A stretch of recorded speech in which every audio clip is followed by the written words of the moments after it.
tinakpan. Magsiawit kayo at siya'y pagtangal magpakailanman. Magpuri kayo mga anghel ng Diyos, sa Panginoon may kapal. Magpuri kayo mga langit, sa Diyos na sa inyo lumikha. Magpuri kayo sa Panginoong Diyos, lahat ng tinakpan. Magsiawit kayo at siya'y pagtangal magpakailanman. Sa ngalan ng Ama at ng Anak ng Espiritu Santo. Amen. Sumainyo ang Panginoon. At sumaiyo rin. Upang tayo maging marapat sa misang ito, halina't magsisimula para sa ating mga kasalanan at pagkukulang. Tayo pong lahat, inaamin ko sa makapangyarihang Diyos at sa inyo mga kapatid, na lubha akong nagkasala sa isip, sa salita at sa gawa, at sa aking pagkukulang. Kaya sinasamo ko sa mahal na Birheng Maria, sa lahat ng mga anghel at mga banal, at sa inyo mga kapatid, na ako'y ipanalangin sa Panginoong ating Diyos. Kawaan tayo ng mapagmahal na Diyos, patawarin sa ating mga sala, at patnubayan hanggang sa buhay na walang hanggan. Amen. Panginoon, kaawaan mo kami. Panginoon, kaawaan mo kami. Kristo, kaawaan mo kami. Kristo, kaawaan mo kami. Panginoon, kaawaan mo kami. Panginoon, kaawaan mo kami. Yumuko tayo, maaaring ibulong sa Panginoon ang ating intensyon. Pagdasal natin na iadya ng Diyos ang ating bansa sa malakas na bagyo, malakas na lindol. Pagdasal natin ang mga tumutulong sa ating simbahan. Gayun din ang mga may sakit at ang mga nag-aalaga sa kanila, ang mga nagsisimba ngayon at ang mga nagpapamisa, lalong-lalo na yung mga may mabigat na problema.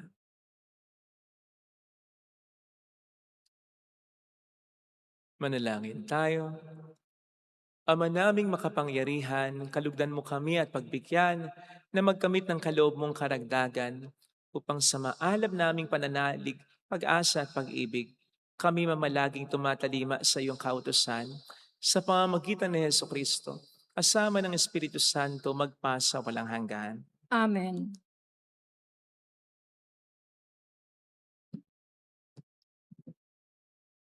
Ang salita ng Diyos mula sa aklat ni Propeta Isaias. Noong mga araw na iyon, nagkasakit ng malubha si Ezekias, kaya siya'y dinalaw ni Isaias na anak ni Amos. Sinabi niya sa hari, ang utos na ito ng Panginoon. Ipatawag mo ang iyong sambahayan at gawin mo na ang iyong mga huling habilin, sapagkat hindi ka na gagaling. Pagkarinig nito, humarap siya sa dingding at nanalangin. O Panginoon, alam mo kung paano ako namuhay sa iyong harapan. Naglingkod ako sa iyo ng tapat at ang ginawa ko'y pawang nalulugod sa iyong paningin. Pagkatapos, nanangis siya ng malakas. Nagsalita uli ang Panginoon kay Isaias. Wika sa kanya, sabihin mo kay Ezekias, ang sinasabi ng Panginoon, ang Diyos ng iyong ninunong si David. Nakita ko ang iyong pagluha at narinig ko ang iyong dalangin. Kaya 15 taon ka pang mabubuhay. Hindi lamang iyon, ikaw at ang lungsod na ito'y hindi maaano, pagkat ipagtatanggol ko kayo laban sa hari ng Assyria. Si Isaias ay nagpakuha ng pantapal na igos para sa bukol ni Ezekias.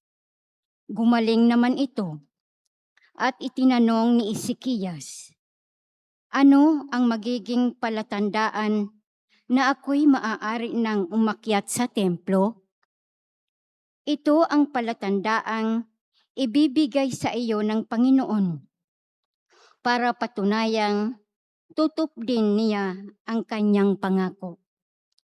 Ang anino sa orasan sa palasyo ni Haring Akas ay pababalikin niya ng 10 guhit at gayon nga ang nangyari. Ang salita ng Diyos. Salamat sa Diyos. Buhay ko'y iyong iniligtas, pag-iral ko'y walang wakas. Buhay ko'y iyong iniligtas, pag-iral ko'y walang wakas. Minsay nasabi kong, sa katanghalian ng buhay, ako ay papanaw. Sa daigdig ng patay, ako masasadlak upang manatili roong walang hanggan. Buhay ko'y iyong iniligtas, pag-iral ko'y walang wakas. At nasabi ko ring, di na makikita ang Panginoon at sino mang nabubuhay. Buhay ko'y iyong iniligtas, pag-iral ko'y walang wakas. Katulad ng tuldang tirahan ng pastol, inalis sa akin ang aking tahanan. Ang abang buhay ko'y pinuputol mo na tulad ng tela sa isang habihan. Buhay ko'y iyong iniligtas, pag-iral ko'y walang wakas. O poon, ang mga nilikha ay nabubuhay dahilan sa iyo. Ako'y pagalingin at ang aking lakas sana'y ibalik mo. Buhay ko'y iyong iniligtas, pag-iral ko'y walang wakas.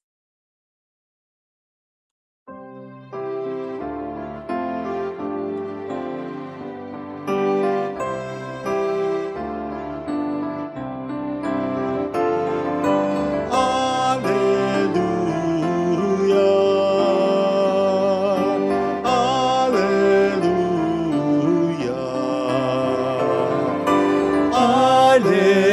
Alleluia. Alleluia. Sumayin niyo ang Panginoon. At sumaiyo rin. Ang mabuting balita ng Panginoon ayon kay San Mateo. Papuri sa iyo, Panginoon. Noong panahong iyon, isang araw ng pamamahinga, naparaan si Jesus sa tirguhan. Nagutom ang kasama niyang mga alagad, kaya't nangitil sila ng uhay at kinain ang mga butil. Nang makita ito ng mga Pariseo, sinabi nila sa kaniya, tingnan mo ang ginagawa ng iyong mga alagad, bawal yan. Kung araw ng pamamahinga, sumagot si Jesus, hindi ba niyo nabasa ang ginawa ni David nang magutom siya at ang kanyang mga kasama? Pumasok siya sa bahay ng Diyos at kumain ng tinapay na handog sa Diyos at pinakain din niya ang kanyang mga kasama. Labag sa kautusan na kanin nila ang tinapay na iyon sapagkat ang mga saserdote lamang ang may karapatang kumain iyon. Hindi pa ba ninyo nababasa sa kautusan ni Moises na tuwing araw ng pamamahinga, lumalabag sa batas tungkol sa araw na ito ang mga saserdote sa templo? Gayon may hindi nila pinagkakasala iyon? Sinasabi ko sa inyo, narito ang isang higit na dakila kaysa templo. Hindi sana ninyo hinatulan ang mga walang sala kung alam ninyo ang kahulugan ng mga salitang ito. Habag ang ibig ko, hindi hain. Sapagkat ang araw ng pamamahinga ay nasa ilalim ng kapangyarihan ng anak ng tao. Mga kapatid, ang mabuting balita ng Panginoon. Pinupuri ka namin, Panginoong Heso Kristo. Welcome sa Our Lady of Last at Quasay Parish kung saan ayos lang pong umiyak. Samahan tayo ng mahal na ina sa pag-iyak at sa pagdarasal sa kanyang anak upang maging maayos ang lahat. Papaano nga po ba natin ginagamit ang bawat sandali ng buhay natin? Tayo po ba ay nabubuhay lang, tumatanda lang, o habang tayo nabubuhay ay mas lalo tayo nagiging mabuti o banal? Tayo po ba ay naghahanap lang ng pera? O naghahanap tayo ng tunay na kayamanan? Tayo po ba ay nag-iinvest lamang dito sa lupa o nag-iinvest din tayo sa kalangitan? Ginagamit po ba natin ang buhay na ito? Isinasabuhay ayon lamang sa gusto natin o ayon sa gusto na nagkaloob o nagkakatiwala nito sa atin? Tandaan po natin mga kapatid, ang buhay natin ay pag-aari ng Diyos. Pahiram sa atin ng Diyos. Kaya siya ang pinakamagtatakda kung para saan ang buhay na ito at hindi tayo. Indeed, may kalayaan tayong gawin kung ano gusto natin sa buhay na ito. Pero hindi ibig sabihin nun, hindi natin isusulit at hindi natin pananagutan ano man ang gawin natin sa buhay na ito. Darating ang pagkakataon na ito ay ire-report natin sa Diyos, isusulit natin sa Kanya kung anong ginawa natin sa bawat sandali ng buhay na ibinigay niya sa atin. At kahit hindi pa, tandaan natin, ang Diyos pa rin ang may hawak ng buhay natin. Sabi nga po sa Gawa 17:28, if I'm not mistaken, hawak ng Diyos ang ating buhay, pagkilos at pagkatao. Kaya pakisigurado po natin na ang Diyos ay nalulugod sa kung paano natin sinasabuhay o ginagamit ang buhay natin. Sinabi ko po yan sapagkat narinig po natin sa ating unang pagbasa ang pakiusap, pagmamakaawa kay Zacchaeus sapagkat siya ay may sakit malubha na. In fact, mamamatay na siya kaya nga pinaayusan ng Diyos ang kanyang sambahayan na naiiwan. Pero nakiusap siya, nadugtungan pa sana ang buhay niya at pinagbigyan siya 15 taon na sa palagay ko ay hindi naman magiging posible kung si Zacchaeus ay naging masamang tao. Sige nga, sa palagay po ba ninyo, extend ng Diyos ang buhay niya kung siya'y masamang tao? If his life wasn't pleasing to God, would God extend his life? I don't think so. Maliwanag naman po ito sa naging panalangin ni Zacchaeus. Sabi niyang taimtim, Yahweh, alalahanin mo pong lumakad ako sa harap mo ng buong puso at katapatan. Ginawa kong nakalulugkod sa iyong paningin. Yun ang kanyang naging buhay. Isipin nga po ninyo kung ang naging panalangin ni Zacchaeus, Yahweh, alam mo namang hindi kita minahal ng buo. Perwisyo ako sa aking kapwa-tao. Kahit sa pamilya ko, pahirap ako. Marami kong bisyo. Mapalamura ako, mayabang ako. Marami kong nilokong tao. Hindi ako naging tapat sa asawa ko. Hindi ako nagsisimba. Pag darasal lang ay kinatatamaran ko pa. Mukha akong pera. Yahweh, extend mo pa ang buhay ko. Hindi naman tanga ang Diyos para extend ang buhay ng ganun uri ng tao. Diba? Lalo pat kung oras na talaga niya. Of course, iisipin po natin, Father, wala namang magdadasal ng gano'n. Wala namang magdadasal sa Diyos na binabalandra ang kanyang kasalanan. Okay, pero ano man ang ating sabihin na kabutihan o dahilan para extend pa sana ang ating buhay, hindi tayo pwedeng magkunwari. Hindi tayo pwedeng magsabi sa Panginoon ng mga ginawa nating mabuti. Lalo pat kung alam niya ang ating mga kasalanan, kung ano ang motibasyon natin sa paggawa ng mga mabuting yan. Tingnan po ninyo naging response ng Diyos agad sa taimtim ng panalangin ni Zacchaeus. Diba? Positibo agad. Hindi naman niya kinwestiyon. Hindi niya pinagdudahan. Hindi niya sinabi kay Zacchaeus, Zacchaeus, maluloko mong iba pero hindi ako. Alam ko ang buhay mo. Hindi ka mabuting tao. Tunay na mabuting tao si Zacchaeus. Kaya po maganda sigurong tanungin natin ng ating sarili, kung malalagay tayo sa sitwasyon ni Zacchaeus, makapagdasal din po kaya tayo ng ganitong panalangin. Ginawa ko, Yahweh, Panginoon, ang lahat ng mga kalugod-lugod sa iyo. Sabi kaya natin yun ng buong puso, walang pag-aalilangan sapagkat alam natin, totohanan natin ginawa yan. Actually, hindi natin kinakailangan hintayin na malagay tayo sa sitwasyon ni Zacchaeus na may malubhang sakit na mamatay na sapagkat bawat araw, bawat oras, bawat minuto, bawat segundo, bawat sandali, we are already living on an extended time. Sapagkat hindi naman natin to karapatan. Ang buhay na ito, pahiram lang. Hawak ng Diyos ang ating buhay, kaya nasabi ko kanina. So anytime, pwede niya kunin yan. Bawat sandali ay biyaya. So ano nga ba ang ginagawa natin para sa extended time ng buhay natin? Brothers and sisters, we are all living right now on an extended and borrowed time. Kaya magandang tanungin po natin lagi ang ating sarili bago tayo matulog. Paano natin isinabuhay ang extended time na ito? Now, wag po nating matik na isipin sana na just because malakas tayo, wala tayong sakit, ay mabuting tao tayo. No! Baka iniisip natin, God is continuously extending my life kasi mabuting tao ako. Siguraduhin po natin sapagkat baka kaya naman in-extend ng Diyos ang buhay natin dahil maasa pa siya na sa mahuling sandali na ito ay magbabago pa rin tayo. Po natin sayangin. Manapa maging very honest tayo. Sinasabuhay ba natin ang buhay na ito sa paraan na gusto ng Diyos na isabuhay natin ito? Siguraduhin sana natin yon upang sa biyaya at tulong ng ating Panginoon, hindi man tayo makiusap sa kanya balang araw, ay alam natin, extend niya ang ating buhay sa buhay na ito o sa kabilang buhay dahil ginagawa natin ang kalugod-lugod sa kanyang paningin. Tupusan na mga kapatid ang ating pagdasal sa banal na pagdiriwang natin. Amen. Lagay natin ang ating kanang kamay sa tapat ng ating puso. Bigyan natin lagi ng magandang dahilan ng Diyos para buhayin tayo. At hindi natin sasabihin yon sa bingit ng kamatayan. Araw-araw sabihin natin, alam kong may magagawa ang Diyos. Araw-araw, bigyan natin ng magandang dahilan ng Diyos para buhayin tayo. Alam kong may magagawa ang Diyos. Sapagkat araw-araw, bawat oras, minuto, segundo, sandali, borrowed time na yan, extended time. Kung ako'y magtatapat, sa Kanya ay maglilingkod kung mamamatay tayo ngayon. Extend kaya ng Diyos ang buhay natin. Dahil ang buhay natin ay blessing.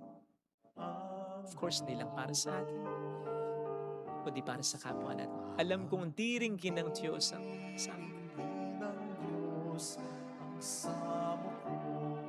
Alam kong diringgin ng Diyos ang samo ko.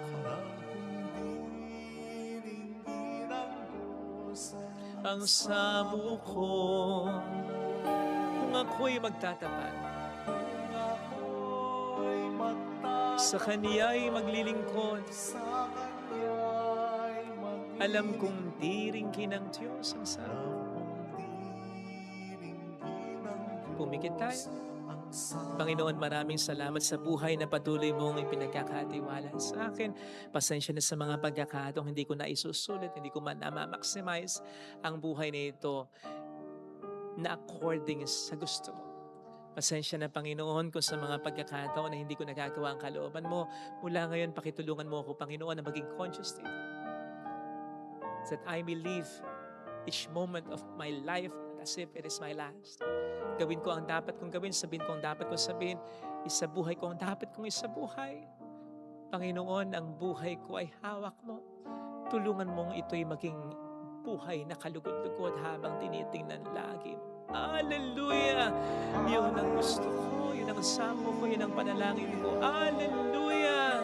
Sa kabila ng problema at mga paghihirap ko, gusto kong maging kalugod-lugod sa iyo. Siya ay muling babalik sa atin. Hindi niya tayo iwan, hindi niya tayo pababayaan.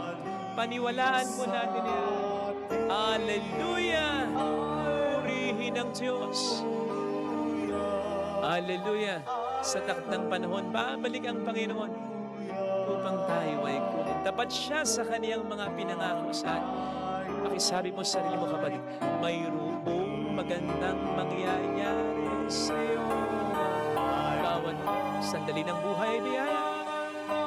So habang nadudugtungan, ibig sabihin biyaya, biyaya para makapagbago, biyaya para magpatuloy sa pagpapakabuting tao. Mayroong magandang mangyayari sa iyo kung ikaw ay magbabago, kung ikaw ay patuloy na magpapakabuting tao. Extend ng Diyos ang buhay mo. Sa buhay na ito at sa kabilang buhay, lalo na kung lalapit kay Jesus. Bigyan natin ng magandang dahilan ng Diyos para buhayin tayo dito sa kabilang buhay. Papuri sa Ama at sa Anak sa Espiritu Santo, kapara ng sa unang-una, ngayon magpakailanman at magpa sa walang hanggan. Amen. Pag-aalay. Manalangin tayo, pang ating handog ay maging kalugod-lugod sa Diyos sa mga makapangyarihan. Tanggapin nawa ng Panginoon itong pag-aain sa iyong mga kamay, sa kapurihan niya at karangalan sa ating kapakinabangan at sa buong sambayanan niyang banal. Ama naming lumikha, lahat ng iyong mga paghahaing pinag-utos ng araw ay iyong pinagtibay sa isang haing hantungan ng tanan. Tanggapin ang ginagawa ngayon ng iyong mga lingkod at basbasan mo ito ng kabanalang gaya ng iyong kaloob sa mga alay ni Abel na lubha mong ikinalugod.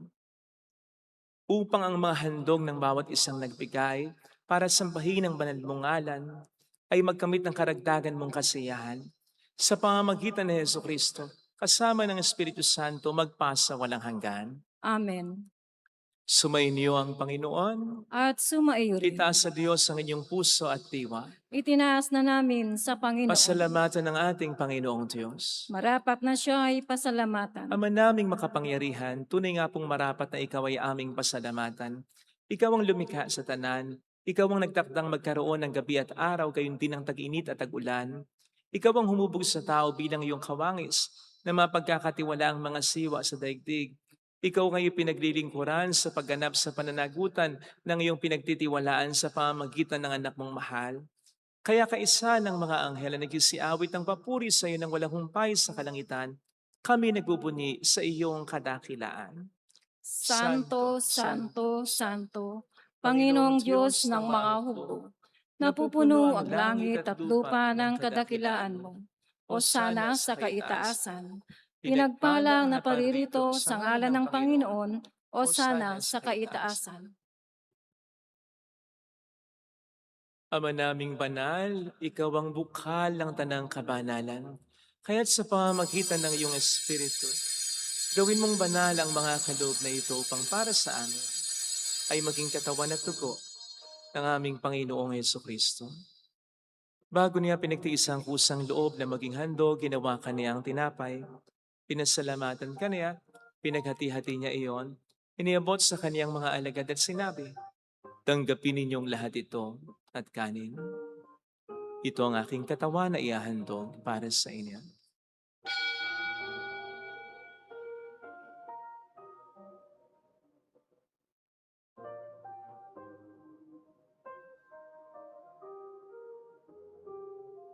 Kayong din naman nang matapos ang hapunan, hinawakan niya ang kalis, muli kaniyang pinasalamatan. Iniabot niya ang kalis sa kaniyang mga alagad at sinabi, tanggapin ninyong lahat ito at inumin. Ito ang kalis ng aking dugo ng bago at walang hanggang tipan. Ang aking dugo na ibubuhos para sa inyo at para sa lahat sa ikapagpatawad ng mga kasalanan. Gawin niyo ito sa pag-alala sa akin.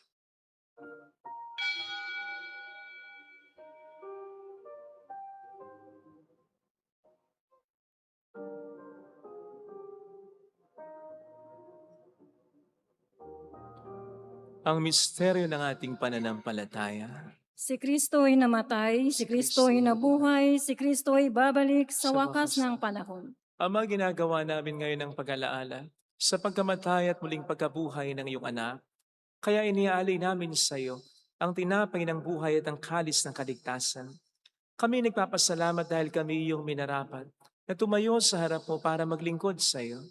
Sinasamo namin kami na magsasalo sa katawan at dugo ni Kristo ay mabuklod sa pagkakaisa sa pamamagitan ng Espiritu Santo.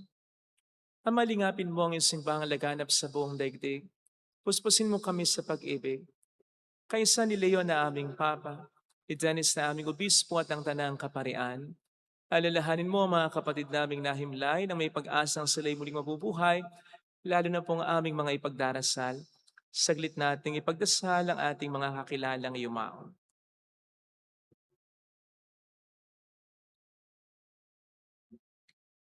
Kawaan mo sila at patuloyin sa iyong kaliwanagan. Kawaan mo at pagingtapatin kaming lahat na makasalo sa iyong buhay na walang wakas.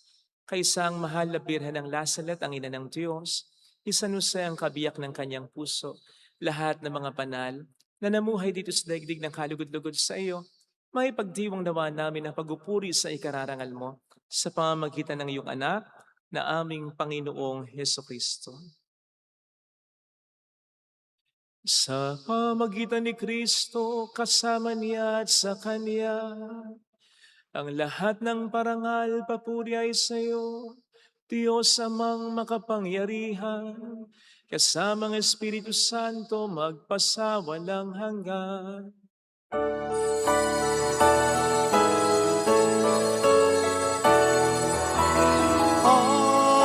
Amen, amen, amen.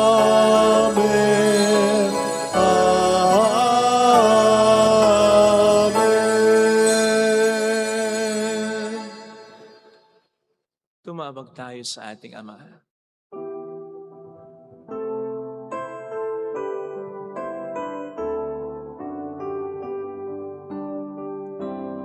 Ama namin, sumasalangit ka, sambahin ang ngalan mo, mapasa amin ang kaharian mo, sundin ang loob mo dito sa lupa para ng sa langit.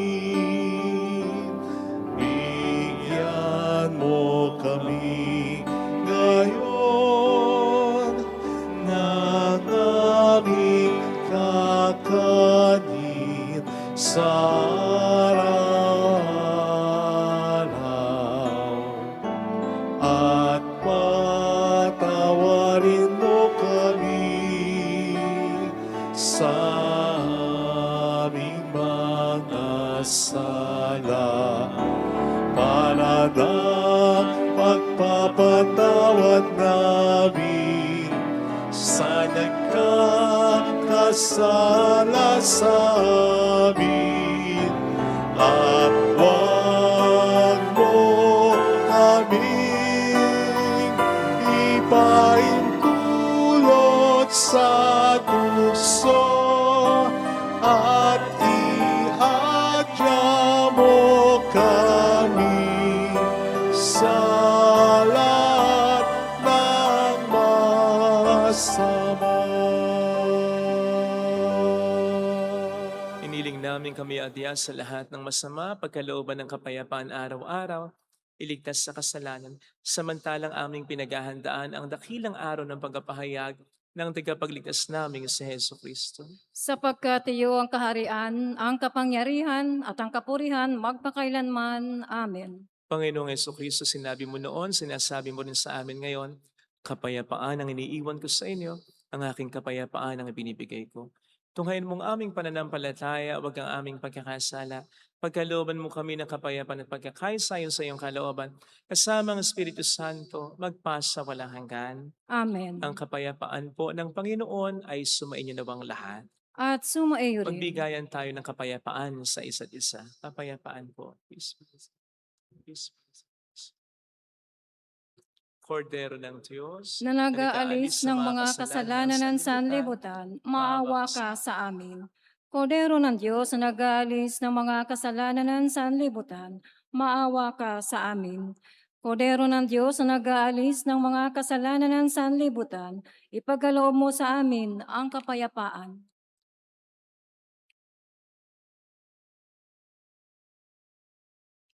Narito sa harap natin ng Panginoon ang ating buhay at kaligtasan. Mapalad tayong inaanayahan. Panginoon, hindi ako karapat-dapat na magpatuloy sa iyo, ngunit sa isang salita mo lamang ay gagaling na ako.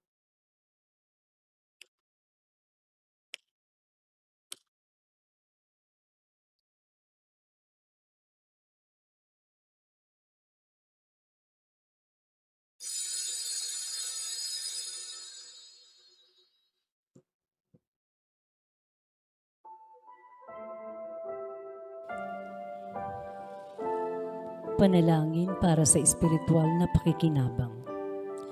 Panginoong Hesus, ako ay naniniwala na ikaw ay nasa kabanal-banalang sakramento. Iniibig kita ng higit sa lahat at ninanasa kong tanggapin ka sa aking kaluluwa. Sapagkat sa mga sandaling ito, hindi kita matatanggap sa sakramento. Tumuloy ka sa espiritu sa aking puso. Niyayakap kita na para bang naririto ka na. Inaalay ko ng buong buo ang aking sarili sa iyo. Huwag mong hayaang mawalay ako sa iyo. Amen. Lahat tayo'y magmahalan upang tayo'y mapitagan, makalapit sa may kapal.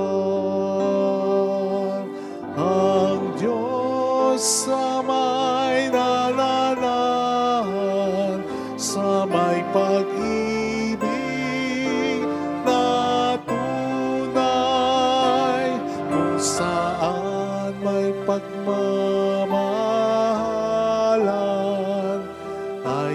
naroon ang Diyos kung saan mananana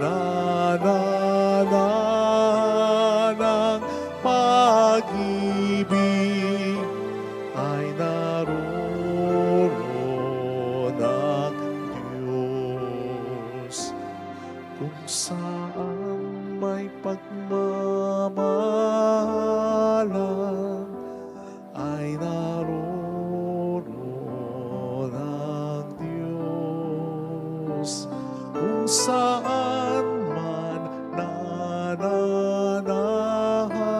ng pag-ibig ay naroon ang Diyos.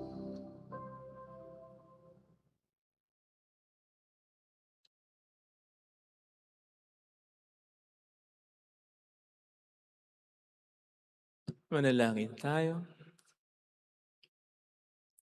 Ama naming mapagmahal, manatili kang kapiling ng iyong sambayanan na ngayon pinapakinabang mo sa iyong sariling buhay at gawin mong kami pasulong na makahakbang mula sa dati naming pagkamakasalanan patungo sa pagbabagong nagdudulot ng iyong kabutihan. Sa pamamagitan ni Jesucristo, kasama ng Espiritu Santo magpasa walang hanggan. Amen. Holy God, Holy Mighty One, Holy Immortal One. Have mercy on us and on the whole world. Holy God, Holy Mighty One, Holy Immortal One. Have mercy on us and on the whole world. Holy God, Holy Mighty One, Holy Immortal One. Have mercy on us and on the whole world. Jesus, King of Mercy, We trust in you. alalahanin. Alalahanin, O mahal na Birhen ng Lasalet, ina ng pag-asa, ikaw ang nagpaalala sa aming magbalik loob sa Ama. Ito ang nagpapatunay na ang kagandahang loob mo'y nanatiling busilak. Sa pag-aruga mo sa amin, tungkulin mo'y tinupad. Sa paanan ni Kristo'y tinuring mo kaming mga tunay mong anak. Kaya ninais mong ni Isa'y huwag mapahamak. Maging sa iyong walang tigil na pananalangin, pati luhay pumatak. Huwag naman mawala ng saysay ang iyong paghihirap. Hiling nawa namin sa iyo, o aming inang liyag, na matapos ang pakikibaka namin sa mundong ito at sa pananatili naming tapat kay Kristo, sa kapurihan mo'y makibahagi kaming ganap, upang kung nasan ka ngayon ay maparoon din kaming lahat. At ang kaganapan ng kaluwalhatian ng Diyos sa may tuluyang matupad siya nawa. Mahal na Birhen ng Lasalet, tagapagkasundo ng mga makasalanan. Ipanalangin mong walang patid kaming mga dumudulog sa iyo. Marami pong salamat sa inyong pakikisa at sa mga tulong na binibigay ninyo. Nagiging dahilan para marami din po tayong matulungan. Salamat po sa tiwala ninyo. Salamat sa pagmamahal ninyo sa ating inang simbahan. Ang Diyos na po ang bahalang magsukli sa inyo. Alam na po niya ang mga pangalan ninyo. Thank you. Sumainyo ang Panginoon. At sumaiyo rin. Pagpalain kayo kasama ang ating pamilya ng mapagmahal na Diyos, ng Ama at ng Anak, ng Espiritu Santo. Amen. Umayo tayo sa kapayapaan ni Kristo. Salamat sa Diyos. Thank you rin po.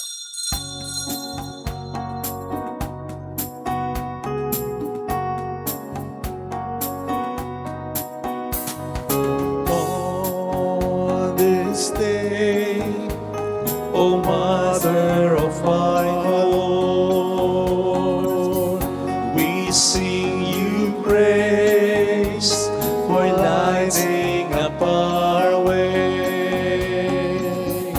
Your tears did soften up the hearts of men, and they still do today. May our love for you bring comfort in your pain. On this day, O Mother of our Lord, we sing you praise for lighting up our way. Your tears did soften up the hearts of men, and they still do today. May our